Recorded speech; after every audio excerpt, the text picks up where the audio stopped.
Chris Steward, why do you think it was such a disastrous night for the Tories in York?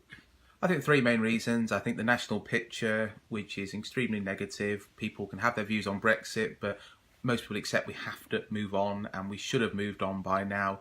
The government doesn't look organised. Secondly, we have had some local issues within the group. We do have a positive manifesto, though, that we stood on. We have some really, really good council candidates, and it's a shame people couldn't see through that. And thirdly, we've seen some very negative campaigning by the Liberal Democrats, and that certainly hurt us in key areas like my ward, for one. Let's take a look at the Prime Minister's role in all this on the national issue. Do you think Theresa May should resign now after these results?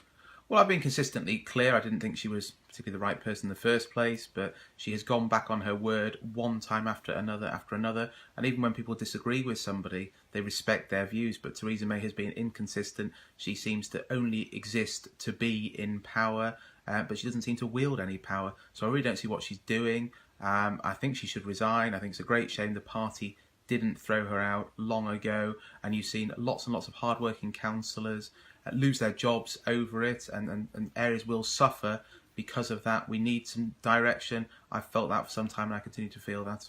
The problem is, though, isn't it, that the Conservative Party, and indeed Labour as well, is very split on the subject of Brexit.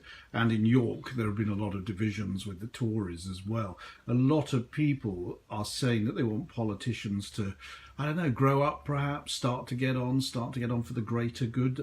Johnny Hayes said this on Minster FM a few months ago when he announced he wasn't standing. He said politicians have got to work for the greater good rather than their own egos.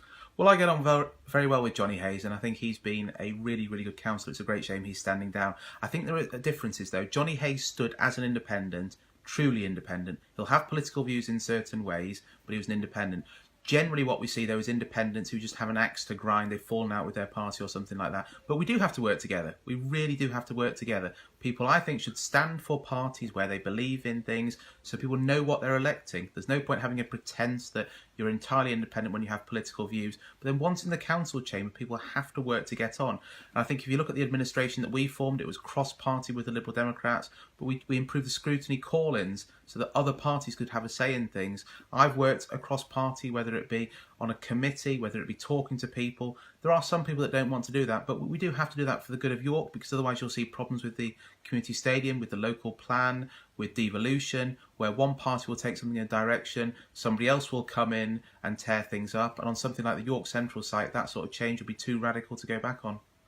Now, for you personally, obviously, it must be difficult, 8 years as a councillor. Are you going to stage a comeback in 4 years' time?